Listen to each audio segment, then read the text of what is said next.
Hoje vamos aprender sobre a época antediluviana. Quanto tempo durou os seres humanos de lá? Quanto tempo durou essa época? Por que as pessoas viviam quanto tempo, quantos anos naquela época? Chegando a quase 1 milênio. E por que Deus queria exterminar as pessoas daquela época? Como que foi o primeiro pecado do mundo? Hoje muitos animais que viviam naquela época não vivem hoje mais. E vamos aprender sobre essa parte nesse vídeo. Não perca! Um mundo misterioso, um estilo de vida tanto quanto desconhecido, criaturas que não existem mais, pessoas que viviam centenas de anos, supostos gigantes que andavam sobre a terra. Uma época desperta curiosidade de muita gente. Claro que nós estamos falando da era pré-diluviana. A Bíblia registra um período antediluviano nos períodos capítulos do livro de Gênesis. De acordo com o texto bíblico, na era pré-diluviana, a civilização humana alcançou grandes realizações, mas também perpetuou uma cultura de pecado. Mas como era a vida das pessoas naquele tempo? O que eles faziam? O que será que aconteceu no mundo antes do grande dilúvio? Exatamente isso que nós vamos aprender nesse vídeo de hoje. Obviamente, a primeira antediluviana foi a família de Adão, que foi quando saiu do jardim do Éden, que tiveram filhos e filhas. Como se sabe, o primeiro filho de primeiro casal foi Caim, mas Caim também foi o primeiro assassino do mundo antediluviano. Ele matou de forma covarde Abel, seu próprio irmão. Depois de seu terrível pecado, Caim recebeu a marca de Deus e construiu uma primeira cidade na terra de Nod.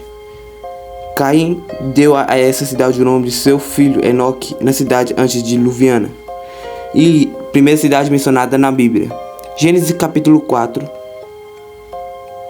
Mas diferente de todas as teorias extra-bíblicas afirmam, a escritura explica claramente que o homem foi criado por Deus como ser racional e moralmente capaz. Isso significa que, embora o homem experimente um tipo de evolução intelectual, à medida de que adquire conhecimento, desenvolve novas tecnologias.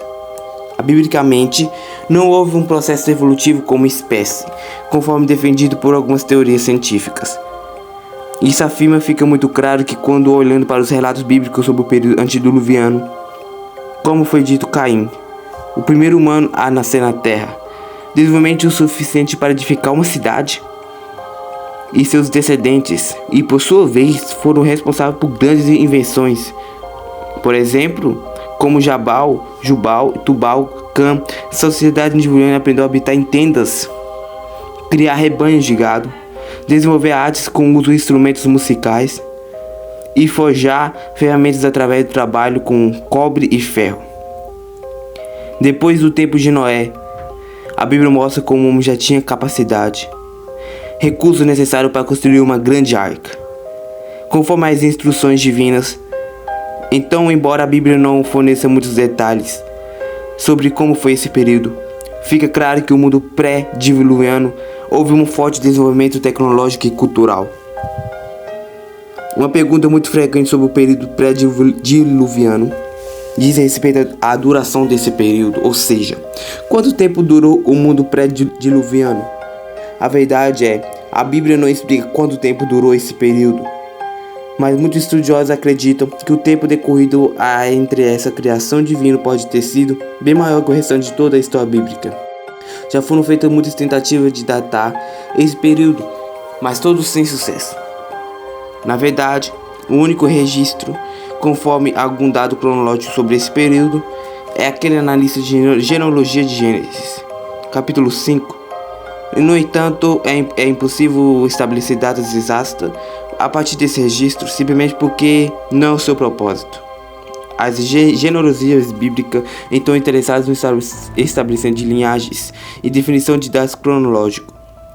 Inclusive, algumas dessas listas genealógicas podem ser representativas e não exaustivas, ou seja, pode lacunas intencionais nessas listas para priorizar os indivíduos que tiveram algumas relevância na história bíblica nessa lista representativas.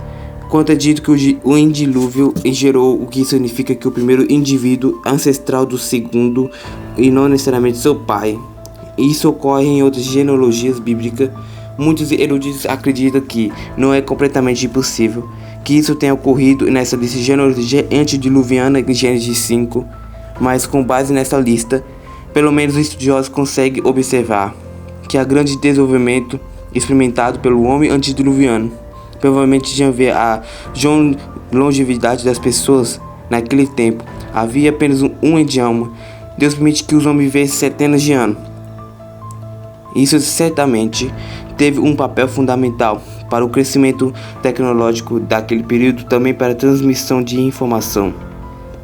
Existem outras interpretações a respeito da longevidade das pessoas que vieram antes do dilúvio, mas a interpretação mais tradicional e amplamente aceita pelos estudiosos cristãos é aquele que faz uma leitura naturalmente do texto bíblico, que registra que aquelas pessoas realmente viveram centenas de anos. Daqui, obviamente, estão considerados esse tipo de interpretação. Mas se tem algo que marcou o período antediluviano, com certeza foi o pecado. A Bíblia diz que o estilo de vida pecaminoso adotado por Caim rapidamente se propagou pelo mundo pré-diluviano. Por exemplo, o Mark, um descendente de Caim, foi o primeiro a adotar poligamia nas páginas bíblicas, além de também ser de duplo homicida, que orgulhava de sua crueldade, conforme nós lemos em Gênesis capítulo 4, entre o versículo 18 e 24. O próprio Caim, após ter matado Abel, não apenas se arrependeu, mas também achou que o castigo divino sobre ele foi injusto.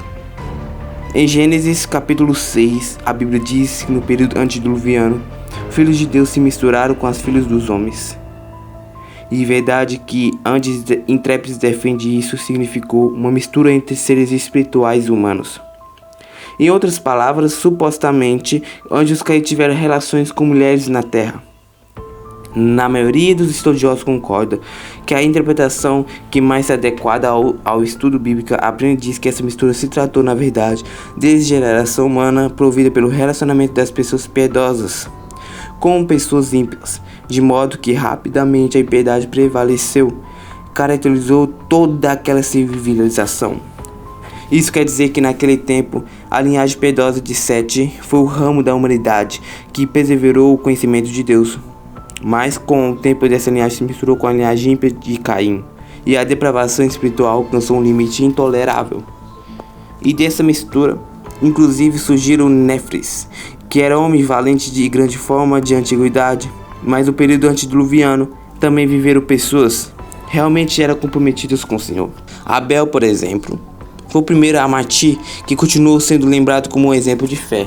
Até nos tempos de Novo Testamento, Enoque, e foi outro que teve um relacionamento tão próximo com Deus que acabou sendo trasladado para não ver a morte. E por último, foi aquele período que Noé também nasceu. Cresceu e desenvolveu o homem, mas a Bíblia registra que nos anos finais do período antediluviano, Noé foi a rara exceção de uma pessoa que continuou temente ao Senhor. O texto bíblico diz que a família de Noé foi a única a ser poupada, quanto a paciência de Deus considerou intolerável a situação de depravação generalizada daquela civilização. E foi assim que o período pré-diluviano chegou ao fim, que com o derramamento da ira de Deus, a destruição da terra, a situação era tão complicada, a maldade estava num nível tão elevado, que o escritor bíblico que registra o descontentamento divino com a humanidade antes da figura de arrependimento, dizendo que havia se arrependido de ter criado o homem. E no Novo Testamento, apóstolo Pedro escreve o fim da história antediluviana da seguinte forma: pelas quais coisas pareceu o mundo de então coberto com águas do dilúvio, mas tudo o que aconteceu naquele tempo serve de alerta para nós. Isso porque o próprio Senhor Jesus Cristo disse que nos últimos dias de presente era, o estilo de vida pré-diluviano vai se repetir. Cada um viverá segundo sua própria vontade, segundo seus próprios desejos, se baqueteando, festejando, se relacionando, mas todos estarão ocupados mais para o chamado de Deus ao arrependimento. Então, assim como ocorreu com a geração antediluviana, as pessoas só caíram na real quando o juízo de Deus for derramado, sem oportunidade de alguém voltar atrás. E inclusive Jesus ilustra esse momento dizendo que, assim como o mundo pré-diluviano, ímpios foram levados pelas águas do dilúvio, mas dias finais os homens impenitentes também serão levados deste mundo pelo juízo de Deus. Agora escreva nos comentários o que você pensa sobre esse mundo prédio. E também eu quero pedir você se inscrever, ativar o sininho, compartilhar e deixar o seu like. Vou deixar aqui o curso para você entrar.